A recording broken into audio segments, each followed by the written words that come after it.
Hello, and welcome to the Febreze of podcasts, Plain Donuts. It's the 26th episode, and we have special guest Friday from the YouTube channel Friday's the Best, or Instagram Friday's 88. Enjoy the show.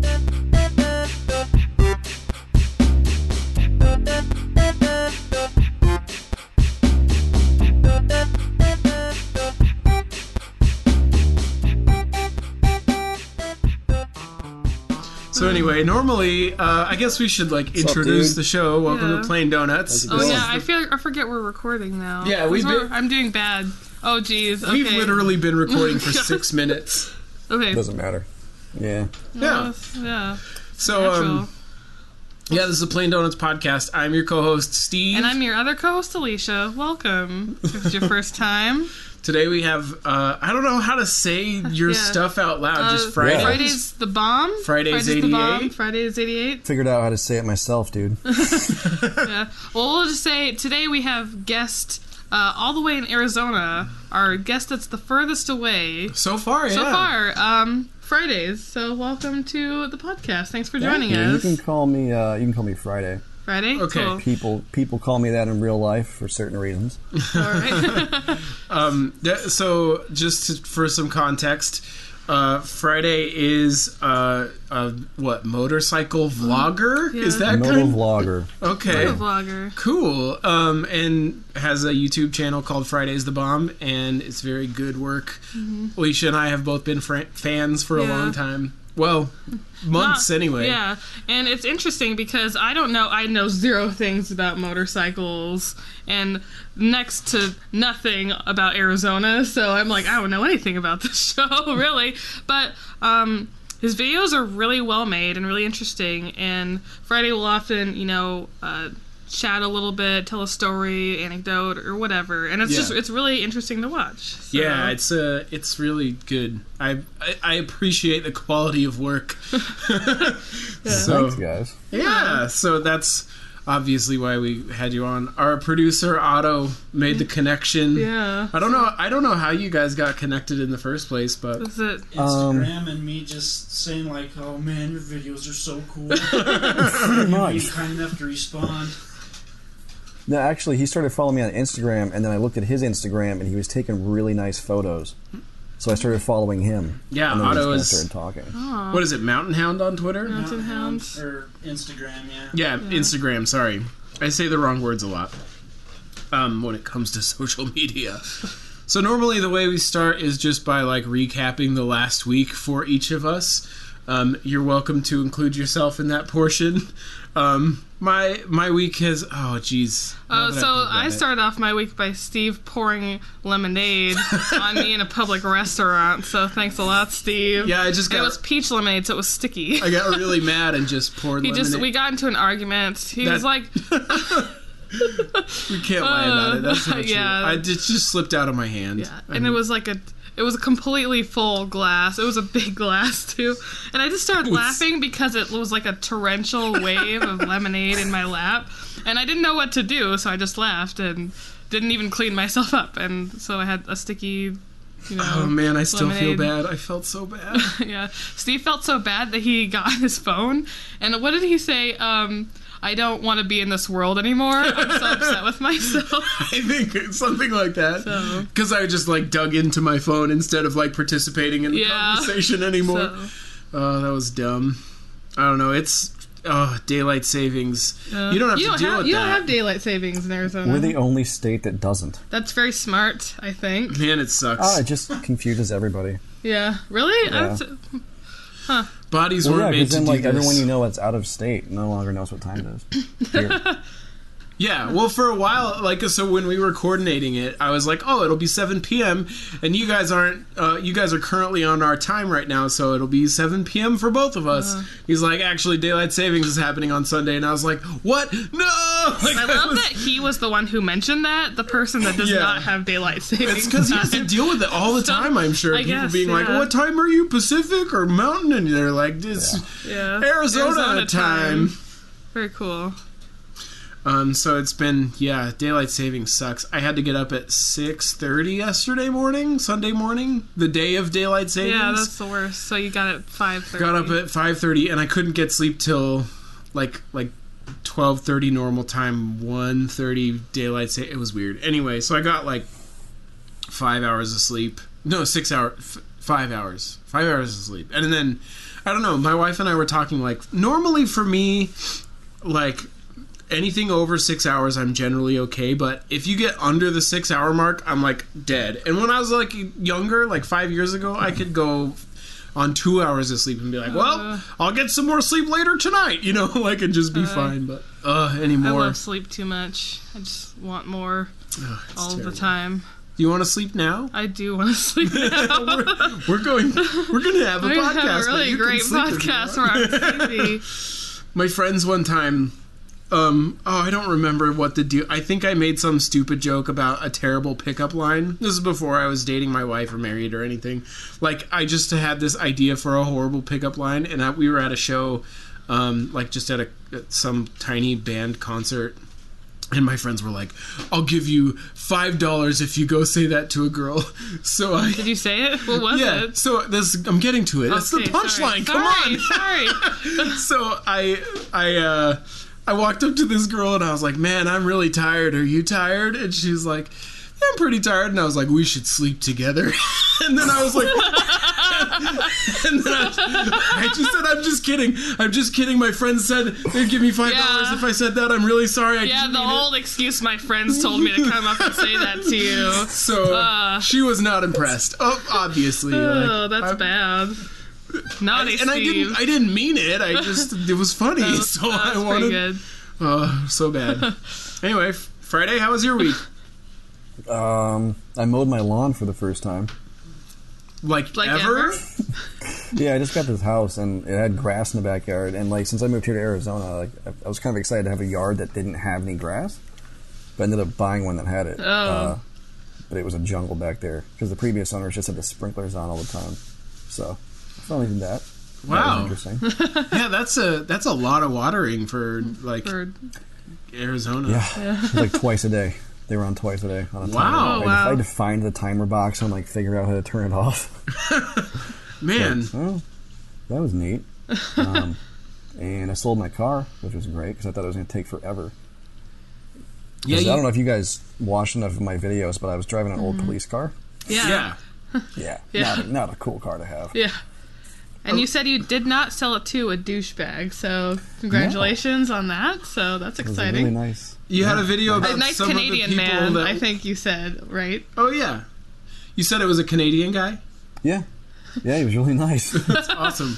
Man, I hear most Canadians are pretty nice, but I don't know. Well, that's awesome. I'm glad it wasn't any of those guys carrying, like, AKs and stuff.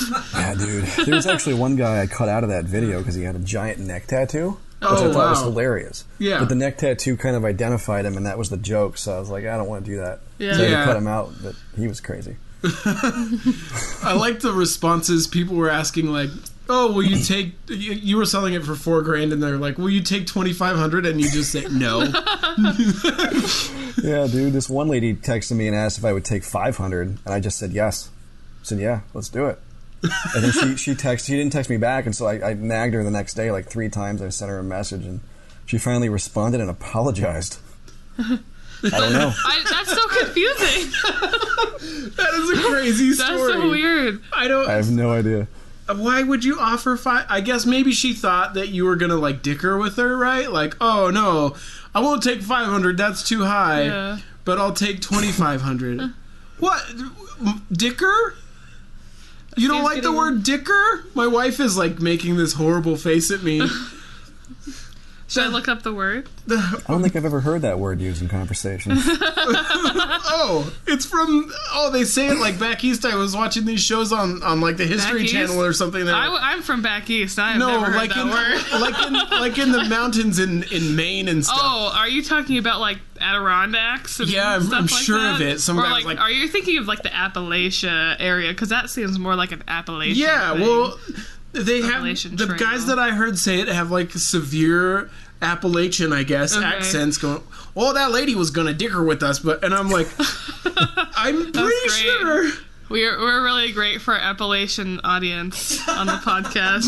So, dicker, where the fans are. Apparently, I guess we're gonna lose all 100 of our fans if we have that many fans.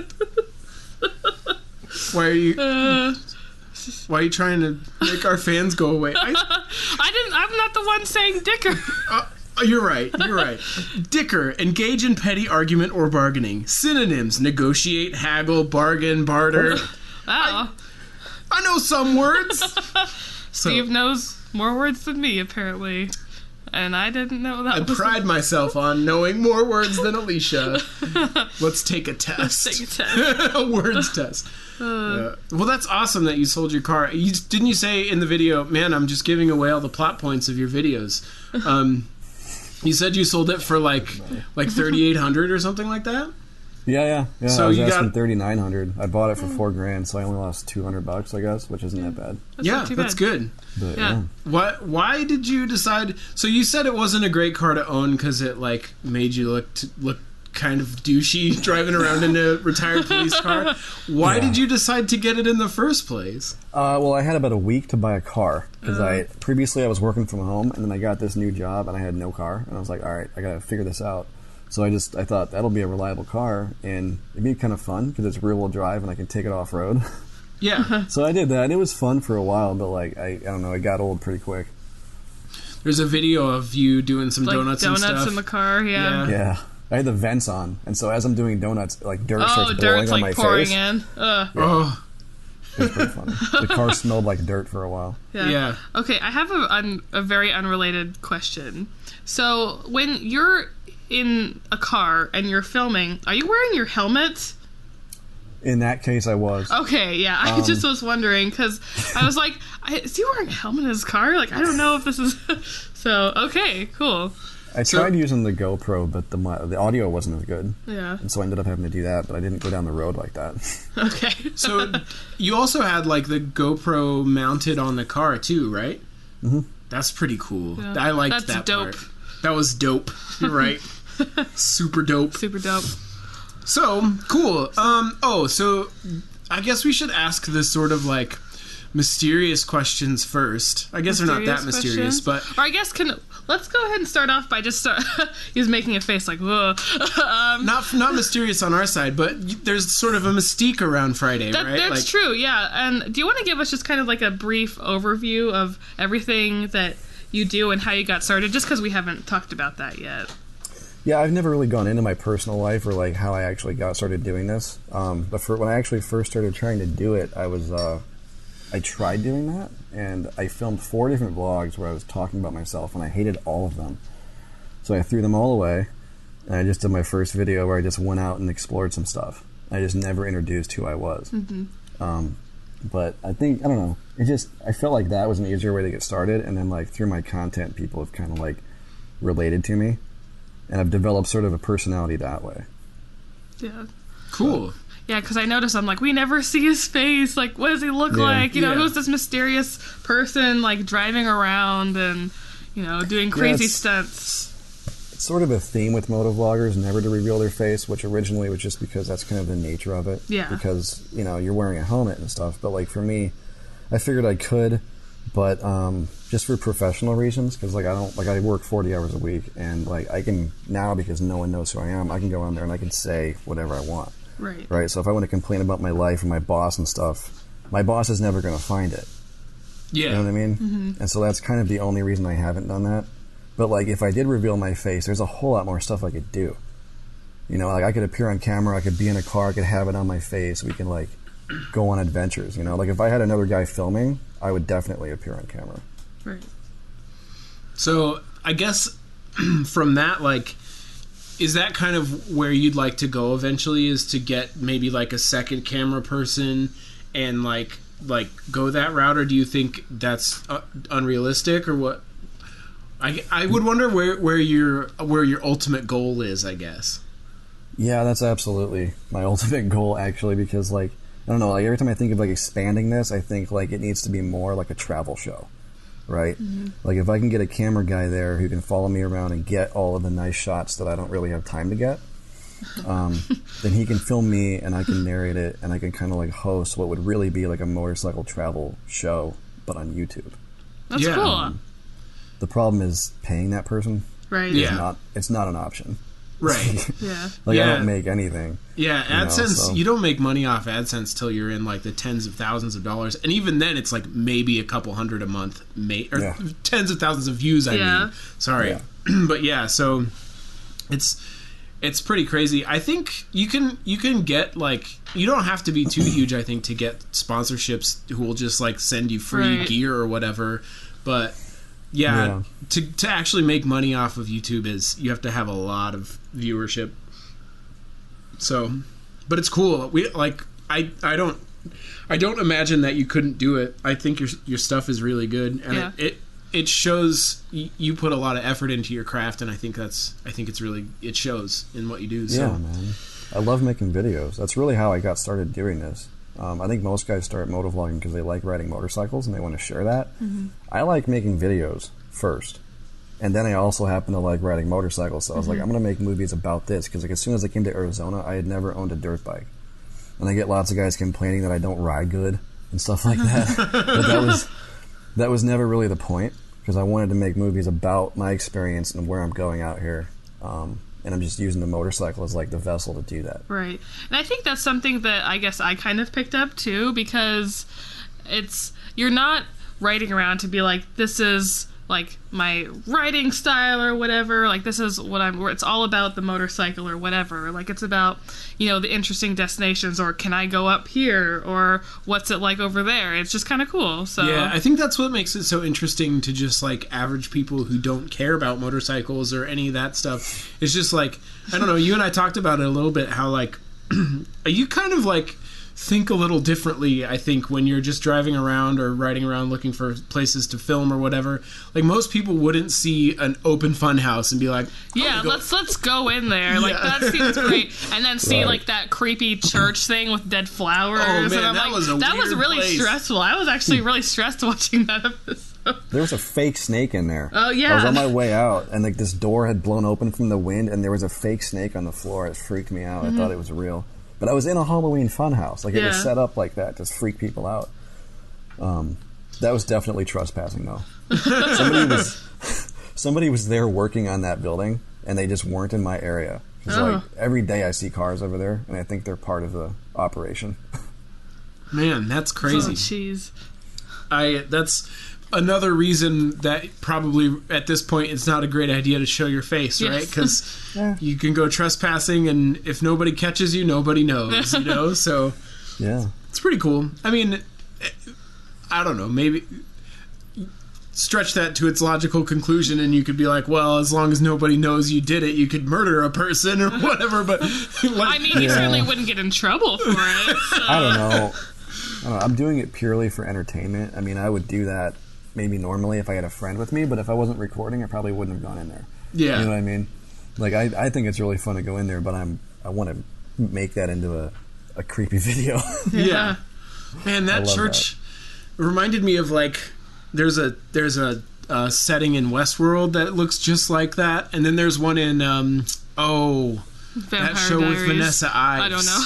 Oh, maybe there's not one like that. No, that's in a house, actually. That's in a manor.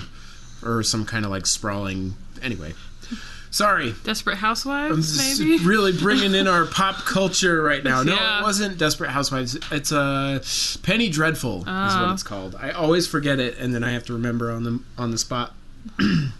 So we had a friend that was actually one of my friends, Lindsay, was asking about how you got started, and then on top of that, she said, what's been the most unexpected outcome since you got started?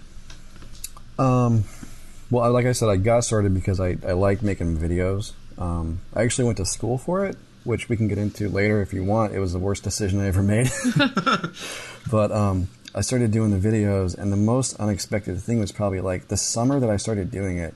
I was actually flying on a plane back from Canada, and I saw this big mesa like right north of Phoenix from the airplane. And I thought, oh, that's so cool, because I saw like a trail going up there, and I was like, I'm going to go, and I'm going to ride on that mesa.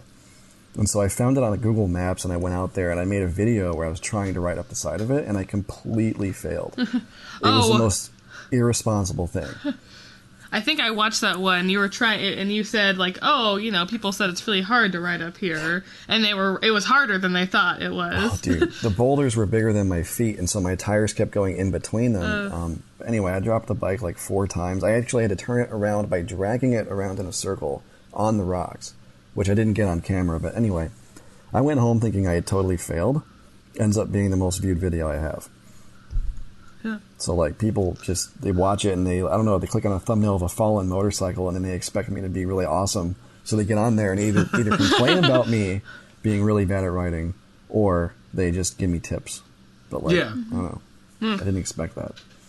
Yeah. And you kind of mentioned this a little bit about how you go on Google Maps and find places that you want to go to. I think that's actually kind of cool. So Friday and you can kind of explain a little bit better your process. Well, when I'm trying to figure out where I want to go, I look basically, like I have ideas of like where the national parks are and where like free national land is, and then I just look on a map and I find a trail going there. And then I just follow that trail little bit by little bit and I spot places where there's campsites, and then I just go there. Like I don't use any kind of internet sources that say like, hey, this is an awesome place to go ride. I've never done that. I just look up stuff and I just decide to go. So like some days it's really cool and some days it's not that cool. But it's literally how I navigate. It's like using a paper map, but it's on your phone. Cool. That's cool. Yeah, that's really neat. Do you have places that you go to regularly that you're like, I like to ride here and film here, or is it kind of just you try to find a new location every time, or how do you deal with all that? It depends. Like if I'm doing a camping video, which have been my most popular videos, I always try to find some new, different place to go, just to like kind of switch it up. But the vlogs, like the regular videos that I do when I can't go camping, I usually just try to either ride around town or I ride around and find some place that's like off-road, like some dirt, that kind of stuff. Yeah, it's been really interesting to see like some of the places you go, you're just on kind of like a main street and then you just pull off like a into suburb and then all of a sudden you're in the middle of nowhere. Like where, how? Yeah. I don't understand that. That's something that's new to me after moving to Arizona. It's like you'll just have a huge amount of land and then there's no fence. And then on top of that, there's little roads going in there. And so I'm like, well, I'm on a motorcycle. I guess I'm going in there. Yeah. And nobody has ever flagged me down. I've never gotten stopped by the cops. Nothing. This whole time you've never like had anybody say, hey, you can't be here. Yeah. Not once. I even like walked into like this abandoned dog racetrack facility. No one even stopped me from that. That's crazy. That video there's a point in that video where you're like, what was that? And I was like, it's going to turn into like one of those jump scare things. Well, there's all this graffiti around and stuff in that dog track one. And it's like, oh man, you might be able to run into some sketchy characters there. I don't know. But that's another thing that's kind of interesting. It's fairly rare for there to be any other people in your videos. Yeah. There's sometimes you're like with somebody, or sometimes you'll be like there's one video where you just happen to be talking to some police officers or something, not in any like dangerous way or like scary way, but just they're there. Yeah, we were riding around an area where guys were shooting guns and they weren't supposed to be shooting, so the police came by just to see what we were up to. Yeah. We were just hanging out, kind of. Yeah. It's Arizona, though. Yeah, like, they could have been like, do you guys have guns? And you're like, everybody has guns. Everyone has. I literally have what? There's like 5 over there on the ground. Yeah. Well, cool. So another question. We have seemingly kind of a lot of questions about like how you got started and stuff. Another question is, how do you get a name like Friday's the Bomb? My friend Chris said, I'm actually quite bored with mine. Yeah, your name is Chris. Bored of his name? Yeah. Oh, that's funny. I don't know. It's like it reveals probably too much about my actual name, but like people in real life call me Friday. Mm-hmm. And so when I say Friday's the Bomb, we're actually referring to me as a person, not as the day. But you do release on Fridays, conveniently. I try to. Yeah. I try to, unless I'm too busy, which happens, because I have a wife that has demands. I know, it's weird. I know. I always have demands as a wife. Wives are the all worst. All the time. Yeah. It's funny, both of us have our spouses in the room, so it's fun to make fun of them while we're here, because they are too embarrassed to fight back. Yeah, and Otto's just staring dreamily at Friday on the screen. So Please don't make me sleep in the closet again. you're on your way if you keep sassing. Oh, I don't know. You don't know from the podcast really, but Otto is a very large man with some amount of muscles. Alicia could not force him into a closet. I could not make him go into the closet. He looks like he's built like a power lifter. Yeah, he lifts. You know, I'm just an average bro. What he does do often though is, and we might have mentioned this before, but he competes in the Highland Games. So he goes around and throws the giant rocks in the tree and the hammer and all that nonsense. Oh, is that event called Throw the Tree? Yeah, I like to call it Throw the Tree. It's some really cool Gaelic name, but I think that's pretty much like the right translation, just throw the tree. But, it's fun. That's awesome. So the part of the title Friday's the bomb, did you just you're like, this seems nice, or I don't know. Yeah, I didn't go through very many names before I came up with that one. I was like, I need a name. And this is actually before I even started vlogging. I just wanted to upload riding videos, actually, which is an interesting story. So I came up with the name, Friday's the Bomb. I was like, oh, this is cool enough. And so I did that.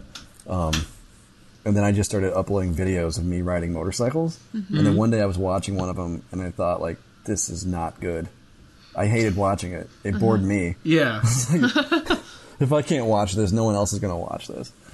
But at that point, I don't know. Sometimes I think about changing the name, and then I think it's been too long because it's become part of the branding. I like how the logo looks and all that. So yeah, I don't know.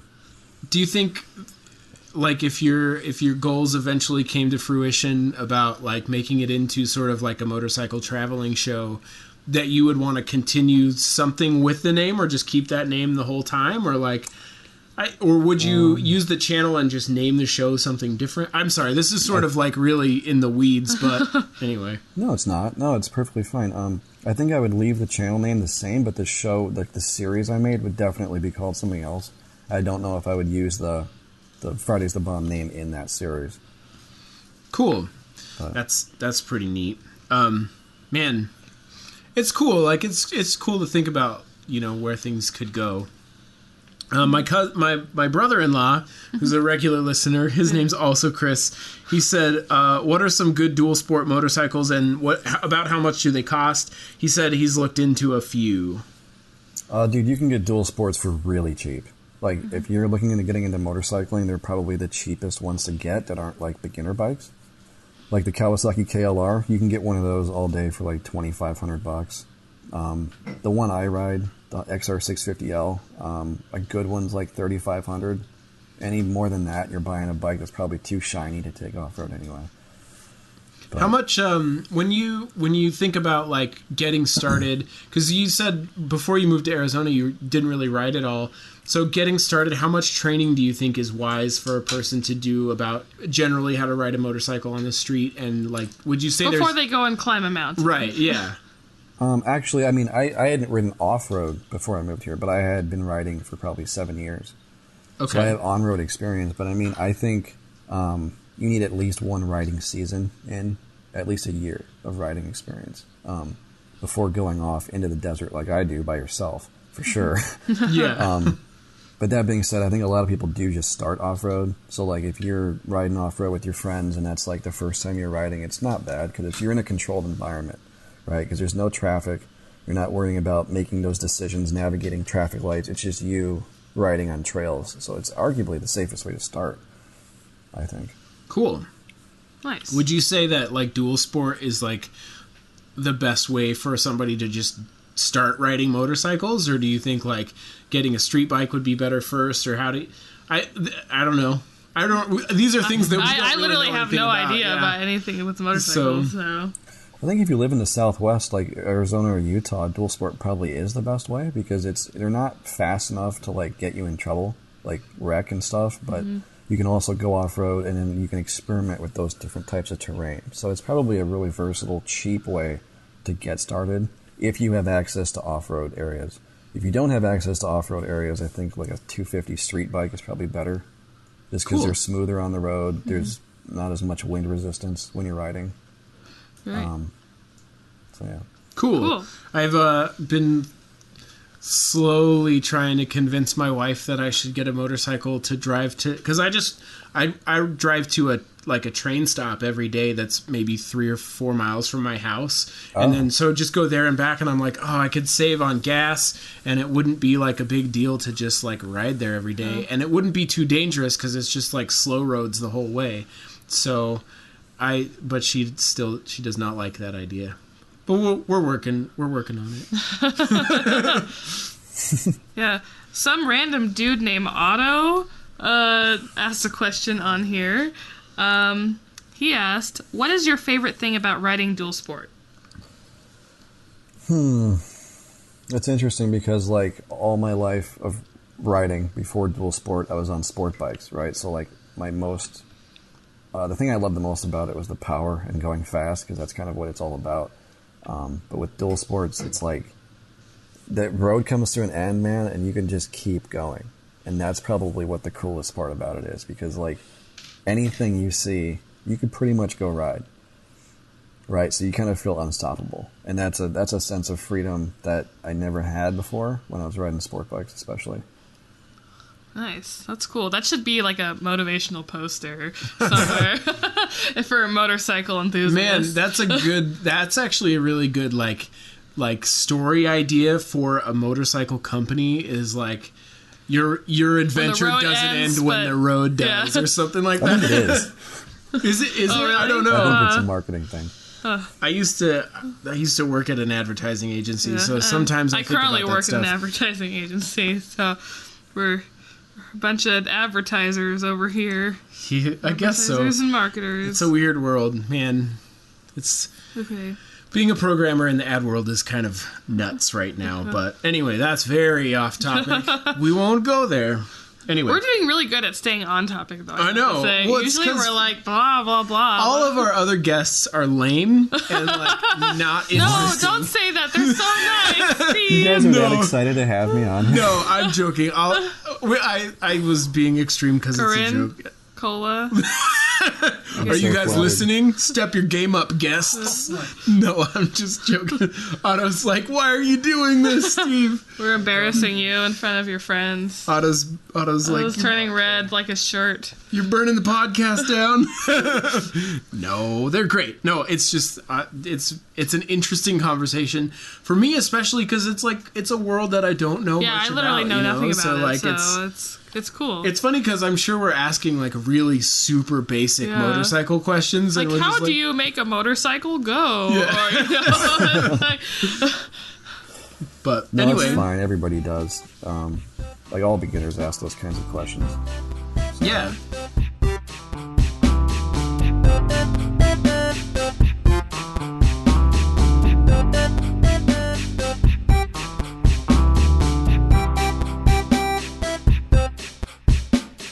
Hey, it's your co-host Steve again. Welcome to the middle of the podcast, where first of all, of course, I'd like to say thank you very much for listening.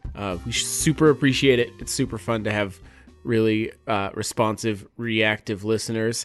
In fact, we've been having so much fun that this podcast has been running consistently every week for 26 weeks. That's like exactly half of 1 year.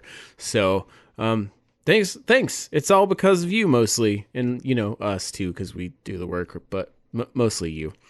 I hope you've been enjoying the episode with Friday. He was a great guest to have on.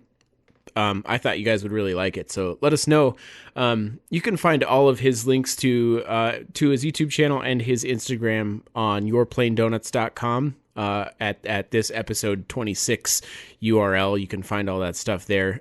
Or if you go there soon, like within a week or so of this episode coming out, you'll be able to see it at the top of the list if you don't know how to find it otherwise. But yeah, right there you'll find his Instagram, his YouTube, and you can go watch all his stuff. His videos are really good. I think you like them. Also at yourplaindonuts.com is where you'll find all of our links to our social media. We have Facebook, Twitter, Instagram, and there's also a link there to leave feedback. That goes through Tumblr on yourplaindonuts.com if you want to do that. But those social media outlets are the place where we normally take questions and comments every week. So if you feel like you want to participate in the podcast, watch out for the tweets and the Facebook posts saying this is the guest we'll have or taking questions about a certain subject or whatever. But yeah, that's where you'll find those things. Most of them are Your Plain Donuts. That's just the handle that we use. I believe on Facebook it's just Plain Donuts because we happen to get in there easy enough. So also, lastly, finally, in the middle of the episode, I'd love to ask you guys for a small favor. The most tangible thing you can do, the thing that's most visible to us, is leaving a review and a rating on iTunes. And iTunes actually uses those reviews and ratings in their sort of system algorithm to decide who to feature. So if we get enough responses there, and if our podcast grows to a certain point, we may get featured on the front page of iTunes, which would be a huge bonus of people that would come hear the podcast. And that'd be super fun. We'd love to see that happen. And you can help make it happen by, again, leaving a review or a rating or both on iTunes. And the real way that you can help us out, even though it's not so visible to us, is to share this podcast with somebody that you know who you think might like it. That's really the only way the podcast grows, is just directly through word of mouth. Friday, in fact, was sort of lamenting with me that there's no algorithm you can try to work for podcasts like you can on YouTube. Because if you have the right title and the right thumbnail, people will start looking at your content just very organically on YouTube, but that's not the case for podcasts. So unfortunately, but also fortunately, the only way we grow is by you telling your friends that we exist and that it's a fun show to listen to. So would love if you would do that. And I think that's all I have for today. Just 3.5 minutes of pure bliss here in the middle of the podcast. I hope you liked it, and enjoy the rest of the show.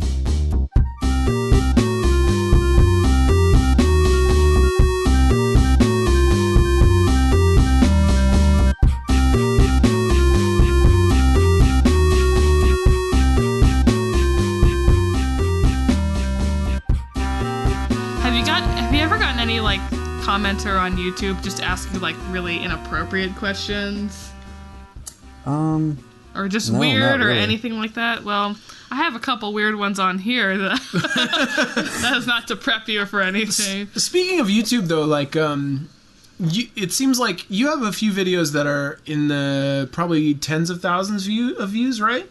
Mm-hmm. Have you had any have you had any comments that you were just like, this is the worst, or like that's crazy that someone would say that, or whatever? Or is it? People have been pretty nice in comments, because I think all the people that I have are like people who actually really appreciate the content. But in the past, I've had a few that are just straight up inflammatory, and usually I just have zero tolerance for that. So like I'll tell the person, I'll try to explain to them why what they said was completely unacceptable, and if most of the time they back down. Like I've said that to a lot of people, and they just don't come back. But when they argue with me, they get permanently banned immediately. Oh. Nice. Throw the ban down. There's no messing around with that. I recently started freely deleting comments on my Facebook posts. Oh, I saw that, and people were getting so mad. Oh, man. Because the thing is, especially like when you're on one of my posts, I'm like, this is not a democracy. There's no free speech here.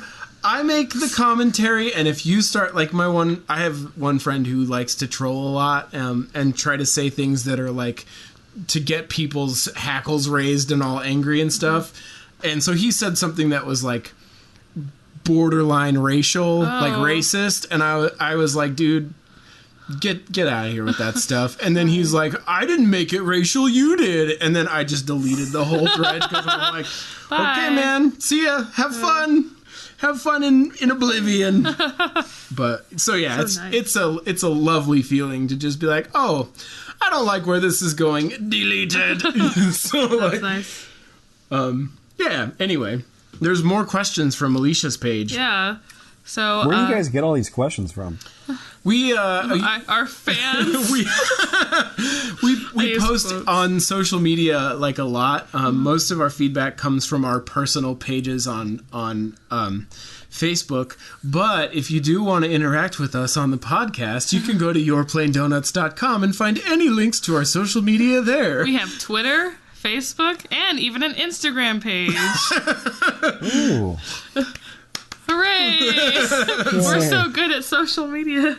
But really every week we send out, if we have a guest, we'll say, this is going to be the guest this week. Send us questions or topics you want us to cover. And then if we get like a not enough questions or whatever to fill the time, I'll start tagging my friends and just be like, hey, you.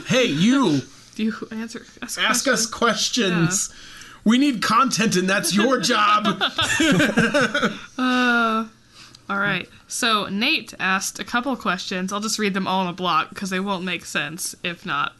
Okay. Has he ever gotten lost? Has he ever had to drink his own urine while lost? Would he drink his own urine if that was his last option, or would he just choose to die? Thank you, Nate, for that great list of questions.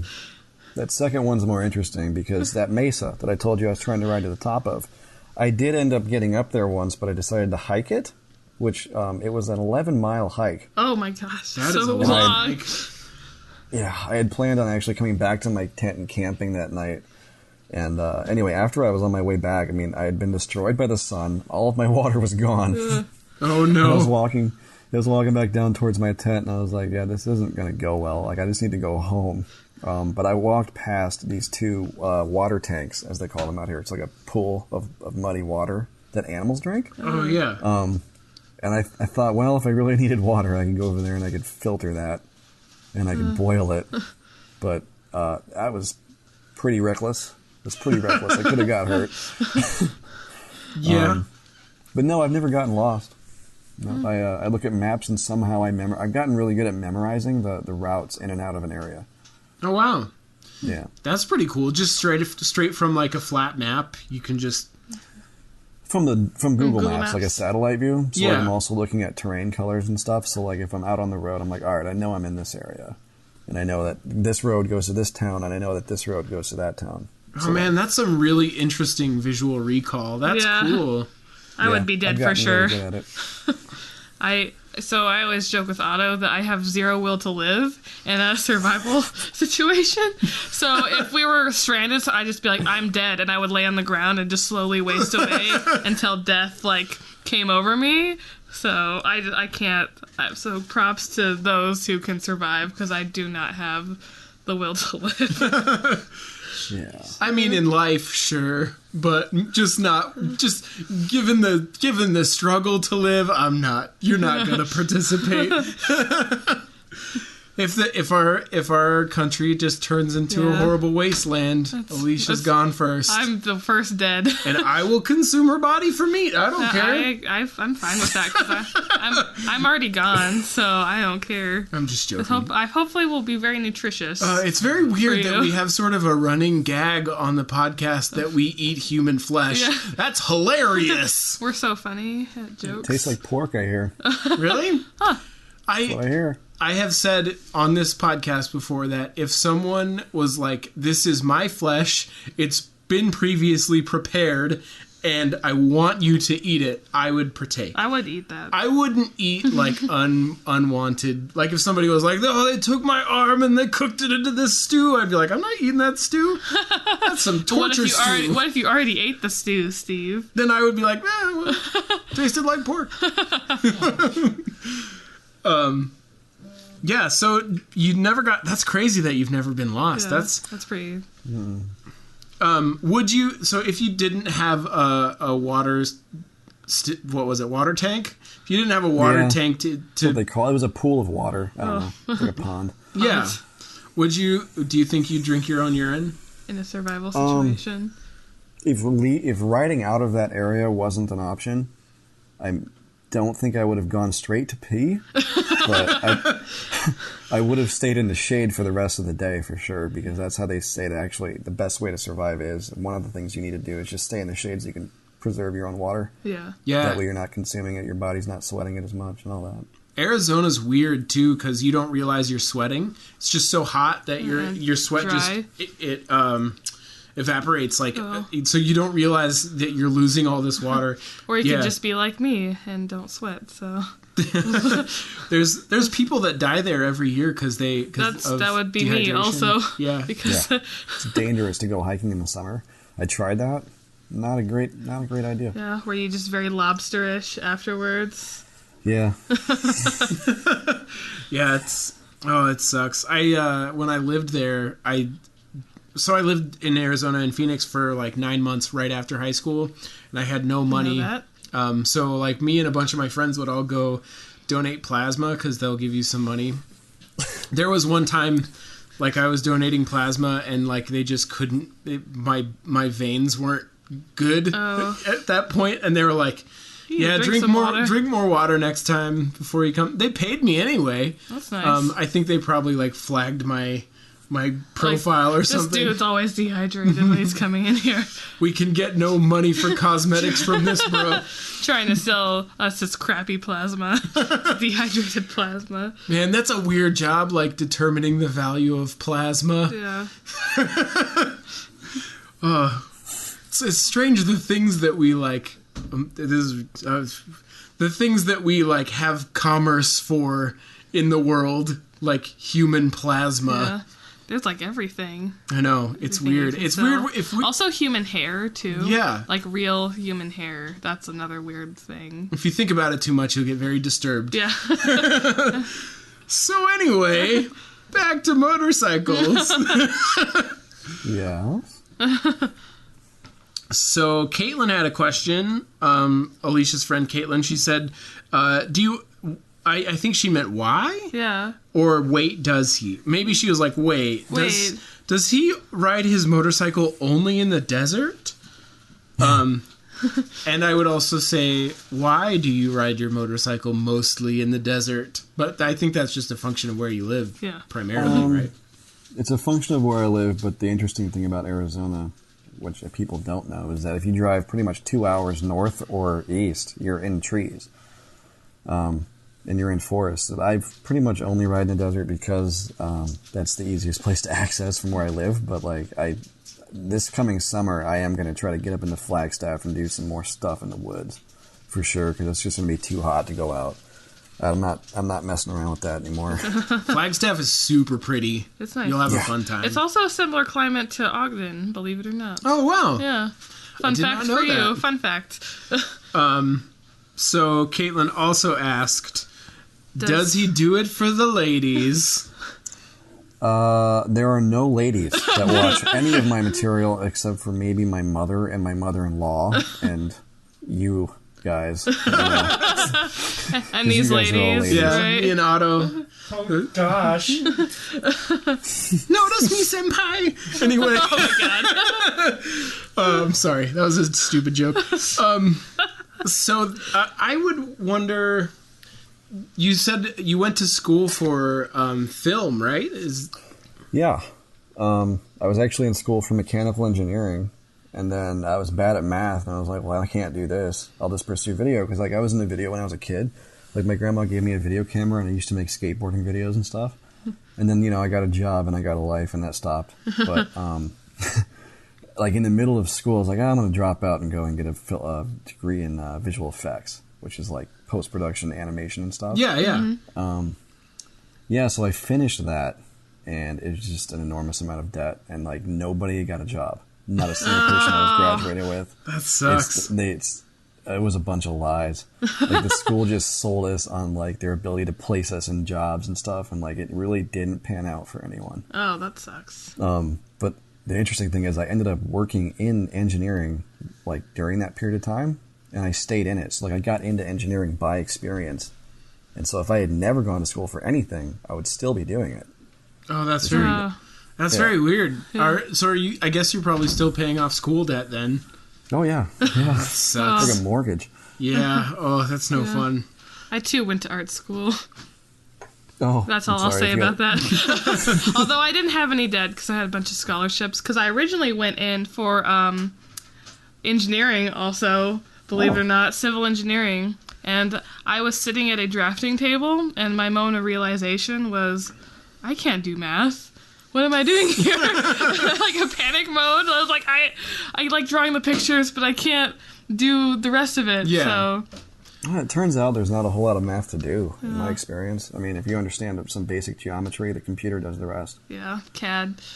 Yeah, that's Like very CAD true is- of programming, too, a lot of times. Although, because I started in... Oh, man, this isn't really about me, but I started in Flash, and so I ended up doing a whole bunch of stuff with, what's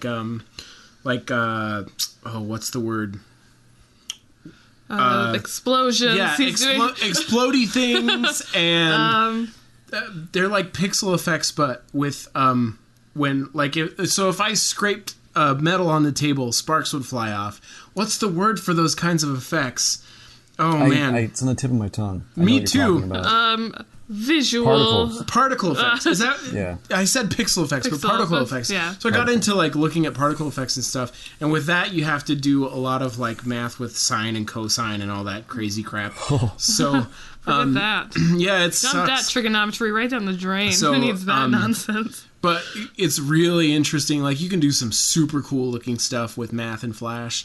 You can do it in After Effects too with the I forgot what they're called, but it's just JavaScript in After Effects basically. Did you ever have a graphing calculator like a TI-89 and like, make stupid like heart graphs and like send it like to someone like, I No, like you. I Here's did my not. heart Yeah. graph on my calculator. I was not the calculator nerd, unfortunately. I probably And, would be better at my job now if I was, but I wasn't. And I mostly just had a friend of mine download Pokemon for me, and that's what I did. So I Awesome. was a really efficient person in high school. Let me tell you what. Nice. As you are today. As I am today. I think I promise I work really hard if you're listening to me and you're my boss. I think if there's any creature in the world that you could be compared to, and I don't mean this in an Oh, boy. offensive way, it's a sloth. Like Yeah. you literally do like the least amount of work possible to get done what you need to get done. Yeah. Which is like that's I love sloths, so I'm Yeah. down for being a sloth. 100%. I just think it's super funny Yeah. because like when I And- think about you, I'm like, if there's an easy way to do it, Alicia's gonna do it the I'm going to easy do way. it the easiest way. And also like the sloth, when crossing the road, I don't have the will to survive. If the car is coming and I can't get out of the way, that's just it. Then I'm dead. You're like, well, either an insurance payout or death. Yeah, it's the easiest way. Anyway, sorry we got distracted by. I don't care, man. I like listening to you guys. Oh, Oh, thanks. thanks. We people apparently sometimes like it. We've never. Okay, so I've said this before, and until we get some terrible response, we've never really gotten anybody saying they hated it. The worst is my friend that said we're the Febreze of podcasts because Which I mentioned before. I don't mind being Yeah. a Febreze of podcast. I kind of do. I'm like, I could talk about controversy, Yeah. but please don't hate me. We're friendly. We're a friendly podcasting group. But anyway, so you mentioned like you try to stay pretty anonymous with your videos. Has that been like difficult at all to keep that anonymity ever? Like, does your mom want to share with people, or like people that have been in your videos say, "Can I share this around?" Or because at a certain point, people are going to go, "I think I saw a video with your voice." And then you were like shooting a gun while driving a motorcycle. Like, what's up with that? That's a popular video. Yeah, I like that video. I was like really nervous. I'm like, oh my gosh, he's gonna shoot himself in the leg. Like something bad's really gonna happen, but nothing bad happened, so it was fine. I'm sorry, what was the question? Oh, have you had any trouble at all keeping up your anonymity? No, but like when I started, one of the things I deliberately did was I didn't share it with anyone. Like not my family. I mean, my wife knew I was doing it and whatnot, but like I didn't want to promote it to anyone that would be biased at all. So like even today, like almost everyone that watches those videos are people who found it organically and they love it for that. So like all people who are watching it, I'm not getting like any fake feedback. Yeah. But eventually I think my family found out about it, and then like my mother-in-law like shared it with a bunch of her family on Facebook, and it made me upset. It's like, don't do that. It's like, I don't know. It's like, I feel like some people just aren't going to get it. They're not going to like understand the type of content I'm making, and I'm making it for kind of a specific audience. I mean, even though you guys aren't into motorcycles, video blogging itself is kind of an internet thing. Yeah. And like somebody who doesn't watch video blogging isn't necessarily going to pick it up and like say, "Oh, I understand this." You know, Right. so yeah. That's cool. So, given the fact that you didn't try and share it with your like immediate circle, how did you start getting any traction at all? Like, did you just go on Reddit and be like, "Look at this guy shooting a gun" or whatever? Like, I didn't do any of that. All the views that I got were just from YouTube and search terms, right? So like when I named the videos, I made sure I named them like with the motorcycle type and like what I'm doing and all this, so that people would find it from search terms. And so it was all just organic traffic. And then through that, I kind of learned more about how YouTube's algorithm works and how complicated it is. yeah. And I used to think it was really unfair. But the more I think about it nowadays, it's actually really fair. Like they promote you if you're making good stuff. Yeah.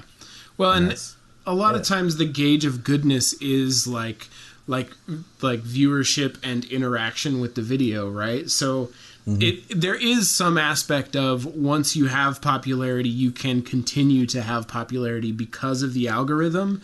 But I mean, your audience completely controls that. If you do something to just drain your audience, then you don't have that advantage anymore.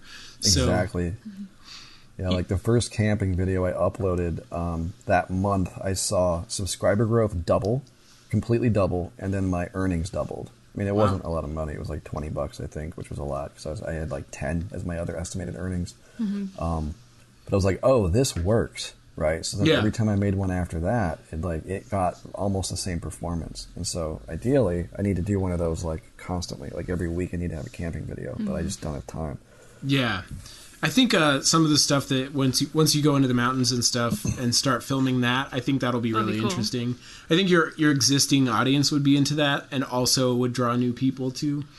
I think anyway. I mean, you've got me. I have zero interest in camping. I know zero things about motorcycles, or I know very little about Arizona and deserts and all those things. But it's just good storytelling. So I appreciate that.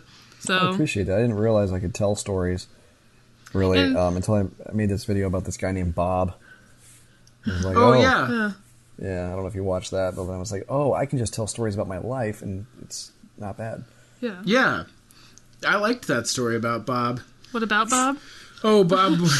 I could tell the story, or Friday could tell the story. But I was making it was just a joke. But let me know if I retell it poorly.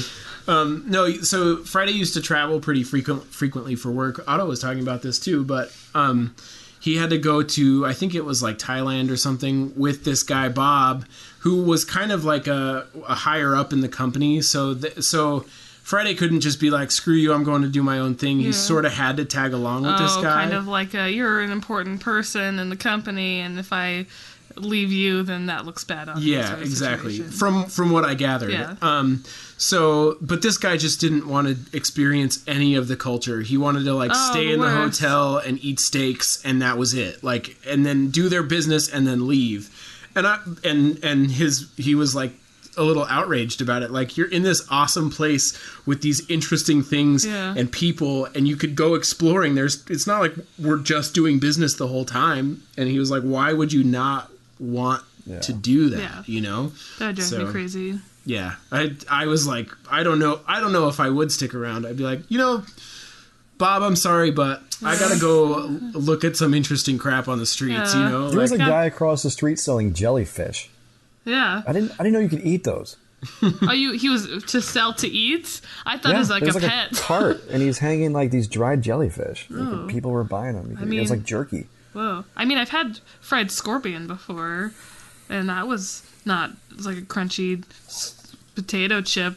It was not very good, but I've had like bugs in the little. They come in the little. For package. some reason, that freaks me out, but the fried scorpion didn't freak me out. The worst part about it is that they.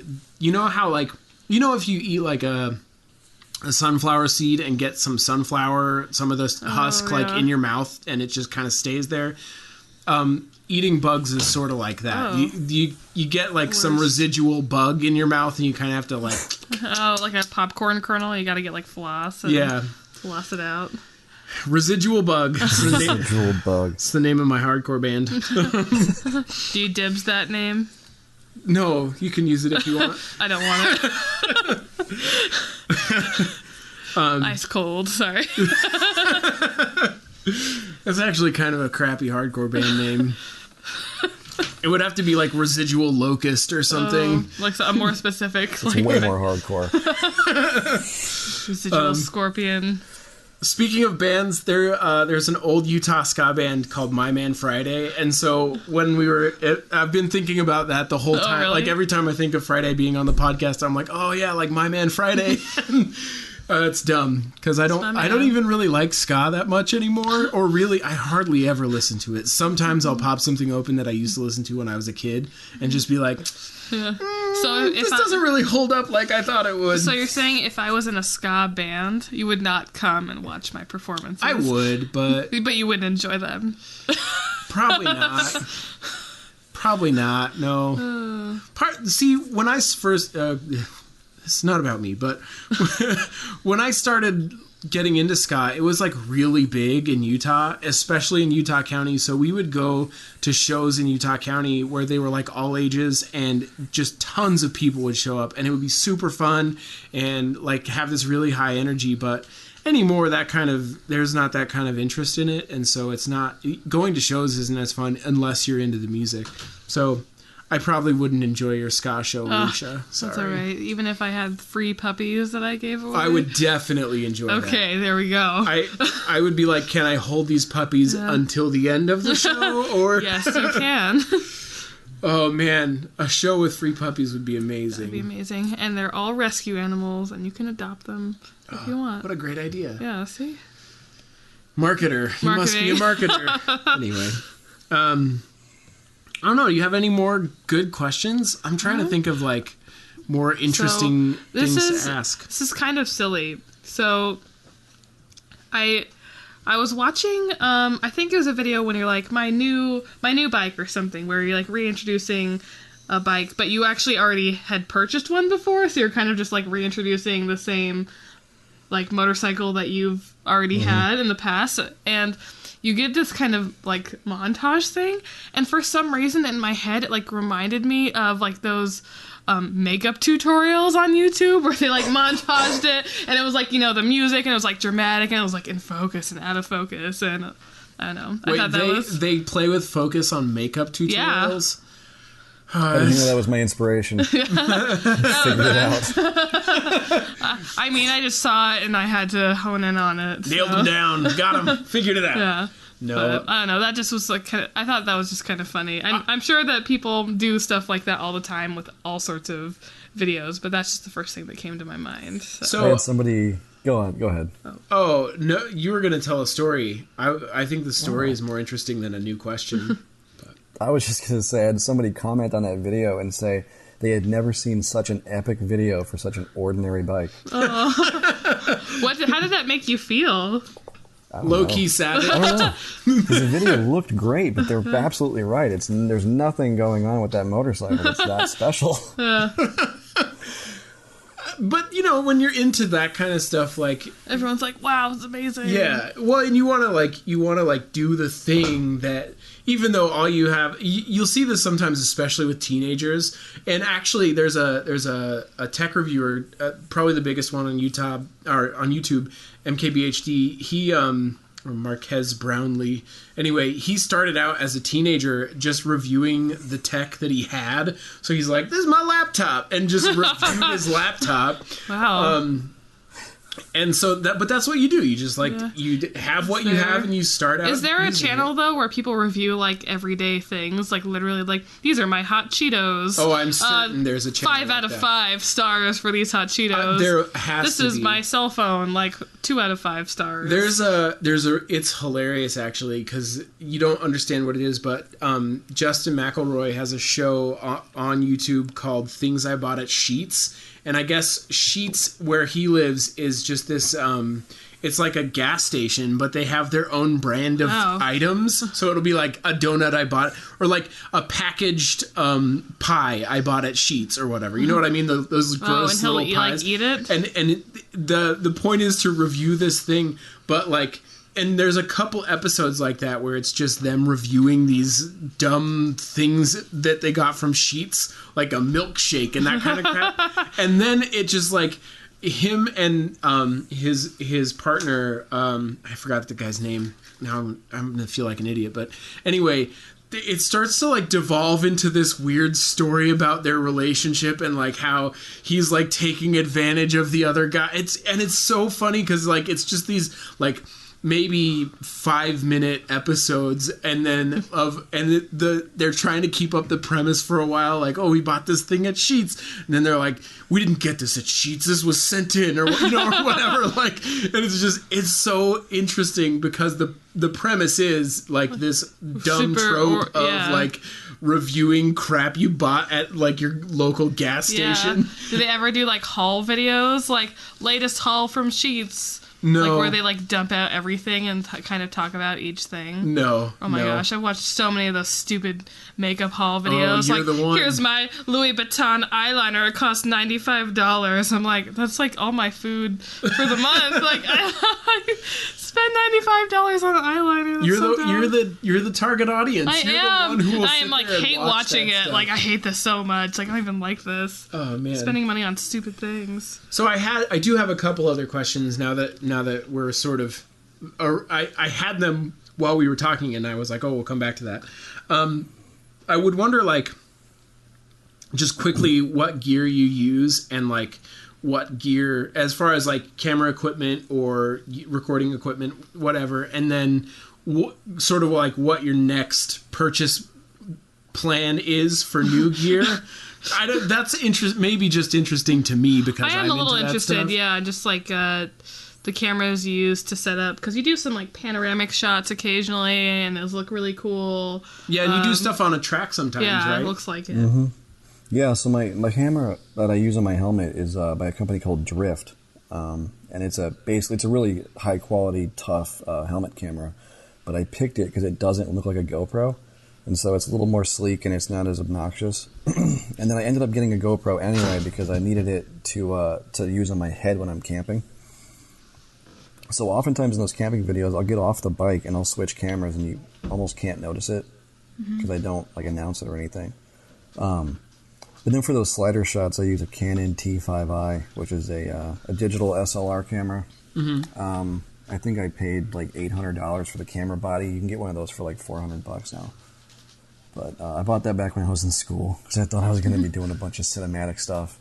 So I just had it laying around, and now I just use it for this. But next up, I really need a drone. Cool. I really need a drone. Yeah, would you ever have like someone follow you on a drone? Like you're riding around and someone's like videoing you from above or like from an angle? That would be great. I'm actually trying to figure out how I could do that just by myself. Yeah. Yeah, there are some drones out there that you can program to follow you. Oh, really? That's crazy. Using the camera like facial recognition technology, they'll follow you. That won't work for him though. He doesn't show his face. That's true, but maybe it will work by recognizing his helmet. I don't know. You could draw a face on your helmet and then that would I think it follows like a bracelet or something. You wear like a locator. It'll follow the locator. Oh, interesting. Yeah.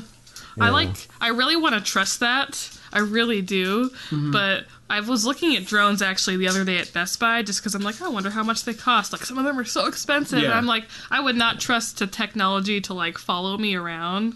I'd want it like on a string or something, which defeats the entire purpose. Yeah, of the drone, they have some really cool sensors like wall sensors and stuff like that where it will just stop if it comes up to a wall and that kind of thing. Yeah, their drone technology is getting really nuts. Wow. Who would have known that this is what the future is? Huh? I don't know anything about it other than like some of those weird little technological quirks, but yeah, like it's pretty cool. It's one of those things where if you like either photography or like just weird tech, you love drones, or you just don't care about it at all, right? So like.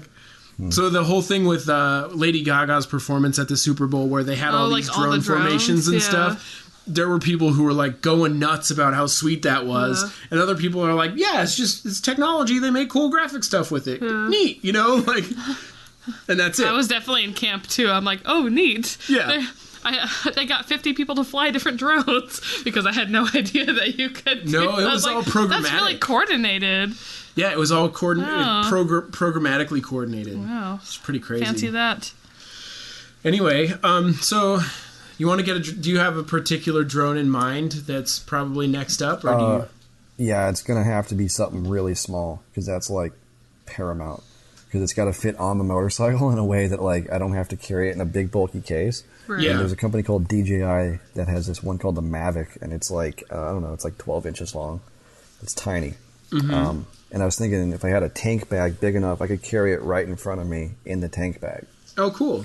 But those things are like $1,200. Yeah. So, well, yeah, you'll get a huge boon from our audience watching your videos. Listen up, podcast listeners. Everybody, go like his YouTube page. We'll link it up on our website. But the other question I had, just out of like random curiosity, was: are there any like other YouTube channels that you really like to follow, whether it be like video blogging or motorcycle blogging or whatever? Do you have any that you're like, oh, I'm really up to date with these guys or whatever? I'd watch. I mean, I'm subscribed to like all the major moto vloggers, but I don't watch all their videos.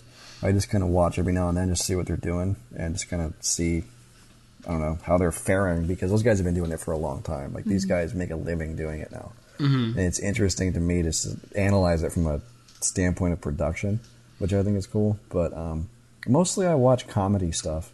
Honestly, I listen to a lot of podcasts, listen to a lot of Joe Rogan, just comedy stuff. Cool.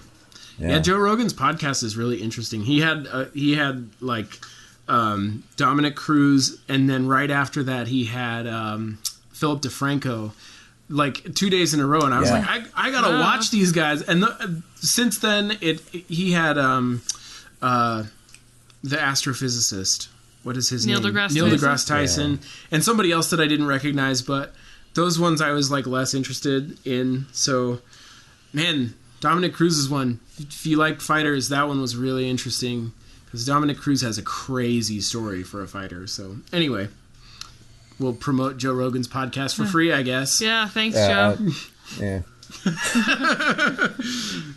Anyway, cool. That's pretty sweet. Do you see, when you're looking at like other moto vloggers, do you try to see, or do you see trends like things that all the moto vloggers are kind of doing at the same time, or is it mostly just they're all doing their own thing, trying to figure out what they want to do? Or a lot of them are just really talented at talking, almost in like a podcast kind of way. And a lot of them are just really big on action, like wheelies and group rides and stuff.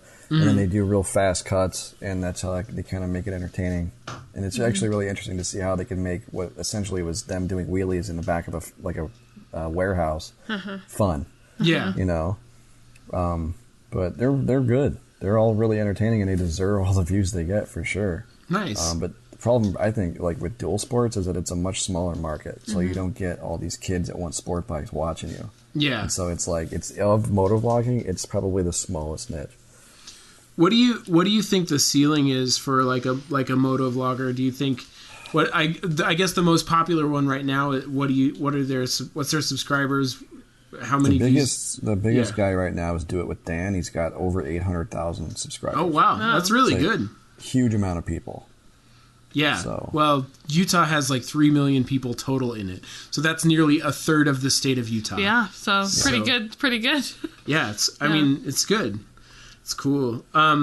Would you ever think about collaborating with anyone, or? I'd love to. It's just it is so hard to network for YouTube. Like, there's a ton of motovloggers out here, and I just went to like this motovlogger meet, and I got there and I realized like I'm not. These guys, they were a bunch of friends who watched each other's videos.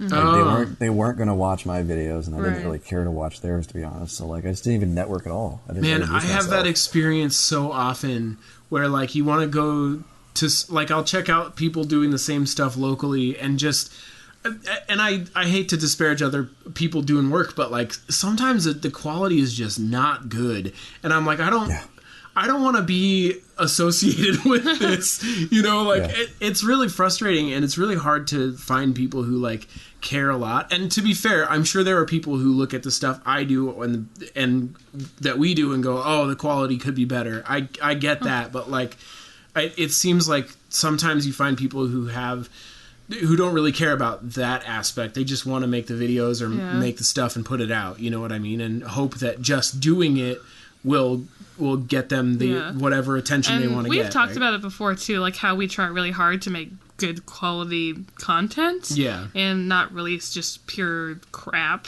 Yeah. We try really hard. You guys do. Oh, thanks. You guys have a good podcast, and I think you guys are great at like actually making it interesting, because a lot of people can't talk like that. They can't continue to have conversation and make it good.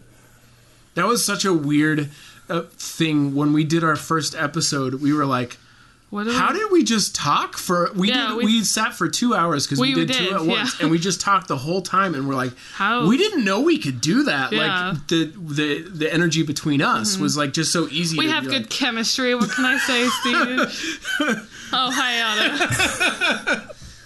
Terrible. I'm leaving. Okay. Oh, no, please. Oh, no. You won't be able to stay at Friday anymore if you leave. It has to stay for him. It's definitely a skill, though.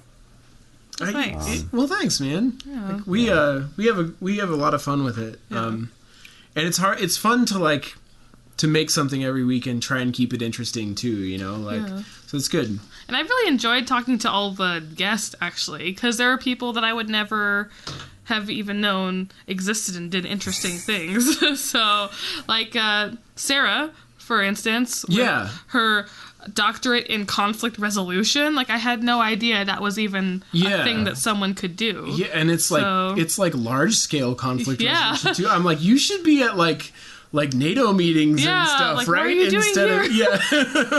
Get out of here. It was she was cool. Mm-hmm. Anyway, we've been talking for a while now. Probably like an hour and 10. So we usually go about an hour. Yeah. I think we covered all of it. Covered the ground. Did you have anything you want to add, Friday? You guys had some great questions, dude. Sweet. Thanks. Yeah. I don't know. I like your YouTube channel, and I think you should plug it on this podcast more. I like to plug Steve because he doesn't plug himself. I think I should make videos more and like have a consistency that's worthy of plugging. But you were talking about it on here, and I was like, I gotta go find this guy, and I searched your name on Facebook, and I found something that auto shared. And I looked at your video and I was like, this isn't even bad. Like, everything you do is right.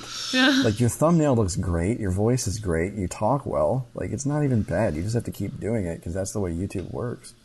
Well, I appreciate that you're like, that's not bad. Well, you were making it out like you got on there and you had no, you were really disappointed. But it's kind of like getting a job when you have no experience, but you need experience to get the job. Yeah, that's true. How YouTube works. It's true. Well, and I think that's what frustrates me. Like, if I get in my head about it, I get frustrated because like I'm trying really hard, and I'm like from everything I know, I'm doing good work, right? But it's like not the results that you're seeing. And that's the thing is like I'm like a thing of this quality should get X result, right? And this is not the way the world works. Yeah. So like. I just need something to go viral is all. So we just need to say something either extremely controversial. We need to have a really sad story where somebody dies. Someone needs to have a child and then the child dies, or something dramatic like that. No, can we not do that, please? That sounds horrible. So we're not, and I'm not going to make up a story for the podcast. One time. I get in these weird holes on the internet. There was like this couple on Twitter that I like were friends with all these comedy people, but they were like they were supposedly married and always like bickering really publicly on Twitter, and I was like, I think this is like weird internet performance art. I have no idea, because it was like way over the top, kind of like, I hate my husband at whatever is such an a-hole, right? And I'm like, oh man, you don't just go on, some people do, but like it was really weird. So I get in these weird holes on the internet sometimes. It's like that couple that pranks each other and like does really awful pranks to each other. Yeah. And then it's like totally real or yeah. I don't know. There are a couple of like couples that prank each other. Yeah. One of them recently in the last year or so, like they did this big video. I guess it wasn't a big video, an average video where they sat down and they're like, guys, we're breaking up. Like we're taking a break, which means we're breaking up. And we're gonna go off and do our own things. Yeah, rack up those views. It's like, and I'm like, I'm sure this is the most viewed video they ever had. But anyway, well, thanks, man. Yeah, thanks so much for coming on. Yeah, it's been fun. I really appreciate it, and I think it's cool, like that you would be willing to. Even though our numbers are like not worthy of mentioning, really, we like it. We have fun, man, it's like growing a podcast is really difficult. You guys are doing everything you can. Yeah, well, it's hard too because like I said, it's hard to find communities online where you can actually get like feedback that you trust, and also where you can share stuff and not just be noise. Like that's the hard thing is like if you want to go share a thing with strangers, the places where it's acceptable to really promote it are places where everyone is doing that, and so you're just another piece of noise amongst all the noise, grain right? of sand. So it's hard to find like the thing is that especially online, self-promotion is like very frowned upon. So like if I went on just some random thread on Reddit and said, "Hey, this is my podcast, check it out," people would be like, "Self-promotion is bad." They would just like downvote us to death. So the thing that you have to do is like we've talked about this before about find strangers who like the day we get a response from a random stranger on the internet who's just like whatever they say, I'll be like, holy crap, somebody I have no idea how they found us responded to us in some way. I think that'll be a good day, even if they're like, this podcast is stupid. I'm excited for our fan art, to be honest. When we get terrible fan art, that's gonna be where we peak. Friday, have you had fan art? Has anybody made any fan art of you? No, that'd be awesome. Guess I'll make some fan art for you, and it'll be great. Yeah. Or Otto can make fan art for you. You don't want that, man. Nice. Well, cool. Thanks again, man. This was super fun. And thanks again, Plain Donuts audience. Yeah. We'll see you next week. Goodbye, everyone. Bye.